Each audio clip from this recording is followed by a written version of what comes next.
जी हाँ, नमस्कार साथियों। तो जितने भी लोग हमारे इनायत से डीएलएड अभ्यर्थी हैं, उन सभी लोगों के लिए बहुत बड़ी खुशखबरी है और आज की इस वीडियो में हम बात करेंगे इनायत डीएलएड के लिए कुछ अच्छी बातें कि क्या हम यहाँ पर आप लोगों के लिए ये 3 प्रश्न लेकर आए हैं और ये 3 प्रश्न आप लोगों का सारा जो है कन्फ्यूज़न उसको दूर कर देगा।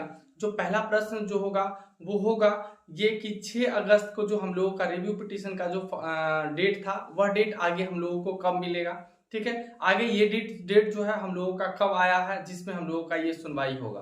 वहीं दूसरा बात करेंगे कि क्या एनआरएस डीएलएड जो आगे की जो बिहार में जो शिक्षक भर्ती आ रही है या फिर अदर स्टेट पे जो जो भी शिक्षक भर्ती आएगी, क्या उस शिक्षक भर्ती या फिर बीपीएससी टीआरई 4 में हम लोग एलिजिबल होंगे या फिर नहीं होंगे, उस पर बात करेंगे।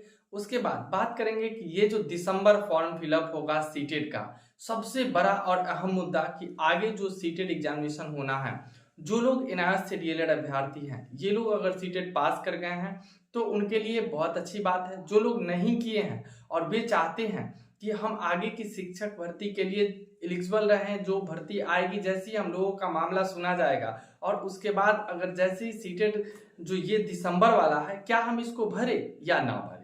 आप लोगों के मन में या फिर अफवाह की वजह से आप लोग परेशान हैं कि क्या हम ये सीटेट भरे ना भरे, हमें मान्यता मिलेगा ना मिलेगा, क्या होगा। तो वो सारा डाउट को क्लियर हम करेंगे इसी वीडियो के माध्यम से। अगर आप लोग इनायत से रिलेटेड हैं तो आप लोग इस वीडियो को जरूर जो है दूसरे लोगों तक शेयर करिए। जो लोग अफवाह फैला रहे हैं उन्हें शेयर करिए, है ना। और वीडियो को लाइक जरूर कीजिएगा और चैनल से जुड़ जाइएगा, क्योंकि यहाँ से आप लोगों को शिक्षक भर्ती से जो भी खबर आती है उसको आप लोगों को दिया जाता है। तो चलिए सबसे पहले हम बात कर लेते हैं जो कि ये जो 6 अगस्त को जो हमारा रिव्यू पिटीशन का जो सुनवाई होना था वो हम लोगों का नहीं हो पाया, क्योंकि वहां पर जो हमारे जो जज साहब थे वो थोड़ा बिजी थे दूसरे काम में, इस वजह से हम लोगों की सुनवाई नहीं हो पाया। लेकिन ये नहीं है कि हमारा केस जो है वह डिसमिस हो गया है। बहुत सारे लोग अफवाह फैला रहे हैं, जो रेगुलर डीएलएड या फिर जो भी लोग हैं, जो लोग चाहते हैं कि एनआरएस डीएलएड को मान्यता ना मिले, वे लोग इस बात को जो है आगे बड़ी तेजी से फैला देते हैं कि एनआरएस डीएलएड के केस को जो है वो डिसमिस कर दिया गया। लेकिन ऐसा बिल्कुल नहीं है।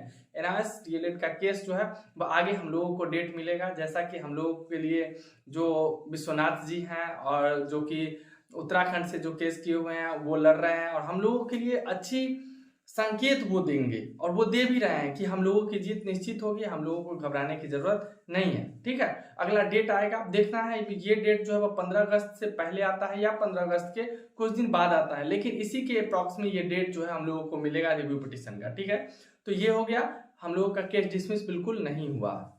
अब बात करते हैं कि एनआरएस डीएलएड को क्या टीआरई 4 जो बिहार की बड़ी भर्ती आने वाली है, इस भर्ती में हम लोग शामिल हो पाएंगे या नहीं। देखिए, अभी टीआरई 3 का रिजल्ट जो है वह नहीं आया है और इसका रिजल्ट जो है वह लगभग अगस्त के लास्ट तक आएगा, है ना। तो उसके बाद इसकी प्रक्रिया सारा होते होते सितंबर बीत जाएगा और सितंबर से पहले हम लोगों के जो है ये अगस्त या फिर सितंबर तक ही हम लोगों के पक्ष में फैसला आ जाएगा। और जैसे ही इसका नोटिस जो है वो कोर्ट में चला जाएगा तो उसके बाद ये बात को रखा जाएगा कि आगे की जो भर्ती है वो भर्ती के लिए हम लोगों को फॉर्म फिलअप करने का जो है वो मान्यता दे दिया जाए, ताकि ये केस अगर आगे चलता रहे तो ठीक है, हम लोगों को आगे की भर्ती के लिए जो है फॉर्म फिलअप करने के लिए मौका दे दिया जाए और जैसे ही हम लोगों के पक्ष में आएगा तो हम लोग आगे की भर्ती के लिए एलिजिबल हो जाएंगे, रहेंगे भी। अगर हम लोगों को मौका ही नहीं मिलेगा तो आगे की भर्ती भी हम लोगों का छूट जाएगा। तो यहाँ पर यह बात को रखा जाएगा कि हम लोगों को जो है फॉर्म भरने के लिए मौका दे दिया जाए। तो ठीक है, तो इसलिए आप लोगों को परेशान नहीं होना है। तो अब ये बताइए कि अगर आगे की शिक्षक भर्ती के लिए फॉर्म भरने के लिए जब हम लोगों को मान्यता मिलेगी तो फिर आप लोग कैसे भर पाइएगा जब आपका सीटेट क्लियर नहीं होगा। इसलिए आप लोग जो भी सीटेड आ रहा है, मेरा मानना है, आगे आप लोगों का जो भी इच्छा हो, मेरा मानना है कि जो भी सीटेड का फॉर्म आ रहा है उस फॉर्म को आप लोग भरिए। कोई ज़्यादा पैसा नहीं लगता और एग्जामिनेशन दे करके भी देखिए कि हाँ कैसे एग्जाम होता है और उसको पास करिए। ठीक है, एक बार सीटेट को आप लोग पास कर लीजिए। तो इस बार जो भी हमारे एनआरएस डीएलएड अभ्यर्थी सीटेट को फॉर्म नहीं भरे हैं इससे पहले या भरे भी थे पास नहीं हो पाए, तो सभी लोग फॉर्म को भर लीजिए, मेरा मानना है। आगे आपका क्या राय है वो आप कमेंट बॉक्स में बता सकते हैं। सीटेट का फॉर्म जो है वो फिलअप जरूर कीजिए ये दिसंबर वाला और करके उसको पास कर लीजिए। अगर आगे हम लोगों को तो मान्यता मिलनी ही है, हम लोगों की जीत निश्चित ही है, उस समय आप लोगों को पछताना पड़ सकता है कि काश हम लोग अगर सीटेट दिए हुए होते तो आगे की हर शिक्षक भर्ती के लिए हम लोग मान्य हो जाते, है ना। इसलिए आप लोग सीटेट का फॉर्म अवश्य फिलअप करिए। ठीक है, और हम लोगों को TRE-4 में जो है फॉर्म भरने का मौका भी मिलेगा और उसमें हम लोगों का सिलेक्शन भी होगा, क्योंकि जैसे ही कोर्ट में हम लोगों का जो रिव्यू पिटीशन जिस ही हमारा सुनवाई होता है उसमें हम लोगों को ये हो जाएगा कि आगे की भर्ती के लिए जो है वह हम लोग मान्य हो जाएंगे। आगे कोर्ट पे निर्भर करता है कि क्या आदेश आता है, लेकिन हमारा जो मानना है कि हम लोगों को मान्यता अवश्य मिलेगा, क्योंकि हम लोग जो कोर्स किए हैं वो एक बेहतरीन कोर्स था और ये 24 महीने के कोर्स को डिजाइन करके 18 महीने में किया गया था। कोई जरूर नहीं, सीधा समझिए, कोई जरूर नहीं कि जो 24 महीना में जो काम किया जा सकता है वो 18 महीना में नहीं किया जा सकता है, वो भी 18 महीना में किया जा सकता है। तो वही चीज़, वही सिलेबस पढ़े हैं और हम लोगों को अवश्य कोर्ट में जीत मिलेगा।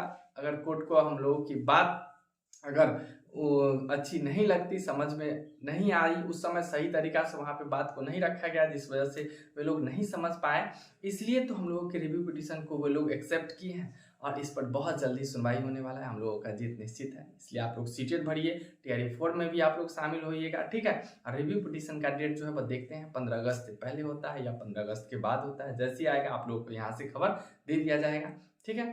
तो फिर मिलते हैं आगे, तब तक के लिए जय हिंद, जय भारत।